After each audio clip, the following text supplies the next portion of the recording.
Hi and welcome to The Winning Factor. I'm Alan Aitken, and on this show each week we take a look at some upcoming races in Hong Kong and we try to isolate an element of the race that we might look back on later as having been a great path to finding the winner. 11 races at Sha Tin on Sunday, and the first one we're going to take a look at is race 6, and our winning factor here, the tempo. And I think there'll be arguments for a number of runners here, but ultimately I do think the market is going to zero in on 4 runners in particular. The David Hayes trained Orr dropping back to 1400 metres where he has won in the past. Free Foal, a last start winner who also comes back in distance. Joao Moreira's ride Super Mission, and of course Zach Purton's mount Pleclone. But I've made the winning factor the tempo here. It is really crucial, and I thought first of all we should probably take a look at the map, and as a result of this map I'm dropping Orr out of our chances because there is no speed in the race. Orr comes from a diet of 1800 metre races lately. He doesn't have a lot of early speed anyway, and he has a draw that isn't going to let him be any closer than midfield, and I think he'll be behind all of his main opposition runners, Super Mission, Pleclone and Free Foal, who are all likely to be in the advance party. And I think the best of those could be Pleclone and Free Foal. So let's take a look at their latest offerings.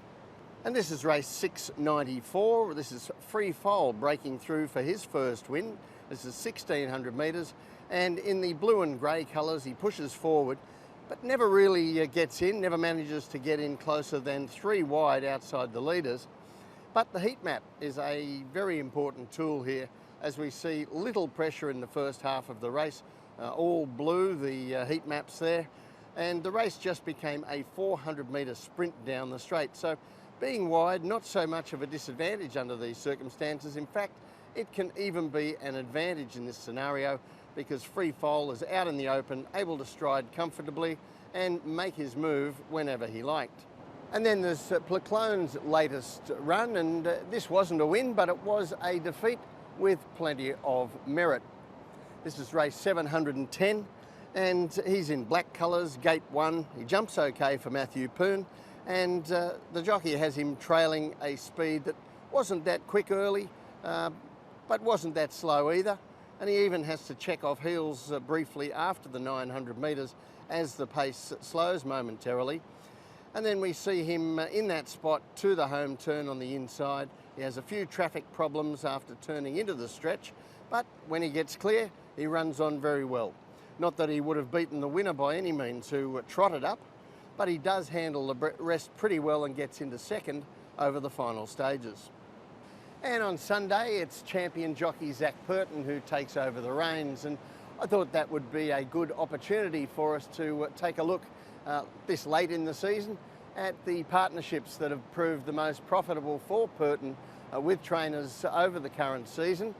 And we'll take a look at this table here, and you'll see that his best partner has been Danny Shum, a whopping 29 winners for Danny Shum this season. But he also has a similar strike rate for Pleclone's trainer David Hall from a lot fewer rides, and theirs is a fruitful partnership going back any number of seasons. So the tip in race 6, Pleclone. His winning factor, the tempo. As we saw on the map, the setup of this race is going to make it difficult for horses to run on from back in the field.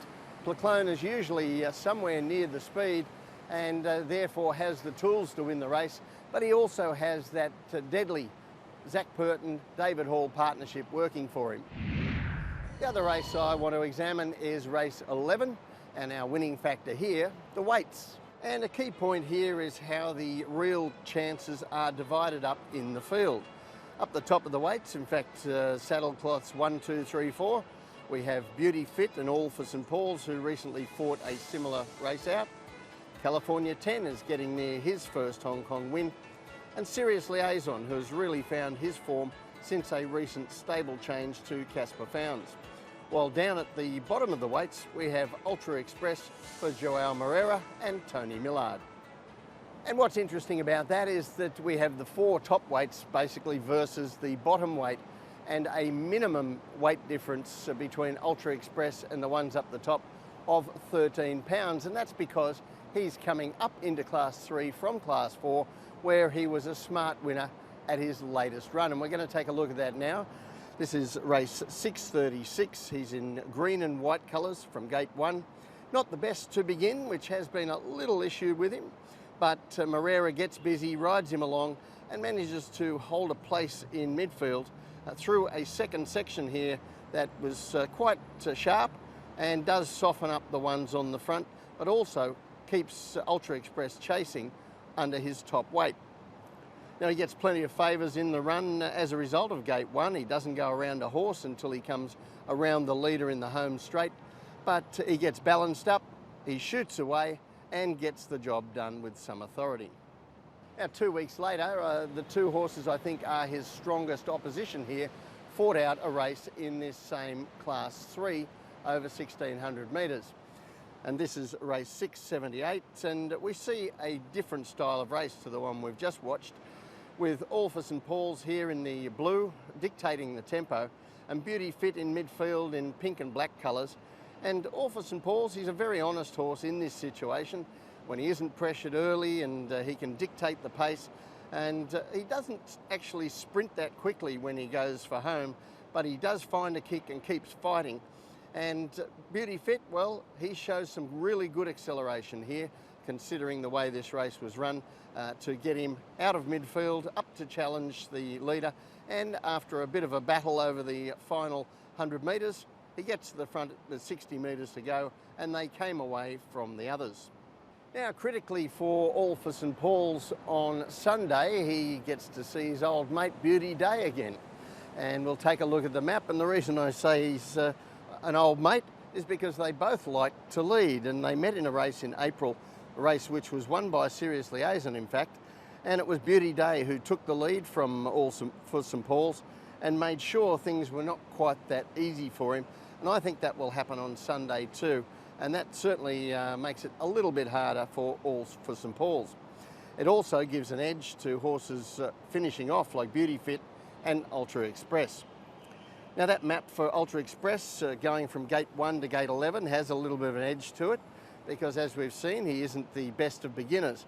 But there is a pace gap across in midfield, you can see there on the map, and perhaps I think Moreira will come out a little bit busy again on Ultra Express and looking to get over into that space. And that's where the lightweight comes in, dropping from 133 pounds last time to 117 this time, means that he can have a little bit more use made of him, Ultra Express, and still have some energy for the finish. Now, I could easily have made him a horse rising in grade off a win, because that's one of our factors that we often use, and I thought it may be an opportune moment to drop in on that factor and just take a look at how it's been performing this season. We like to look at these things from time to see if they're still holding up, and it certainly is that. You look at the graphic here, once again this season, horses rising in grade have been a profitable angle to follow, with a strike rate twice that of the horse dropping in class, and still well ahead of market expectations when we look at the results vis-a-vis the odds. So the tip in race 11, Ultra Express, his winning factor, the weights. Now, as I said, I could have made him an up-in-class winning factor, but I think specifically to this race, we see his main opposition with the 4 top weights in the race. He has the bottom weight, and I think that's really critical to the outcome. Well, that's it from the winning factor for this week. Good luck on Sunday. We'll see you next time.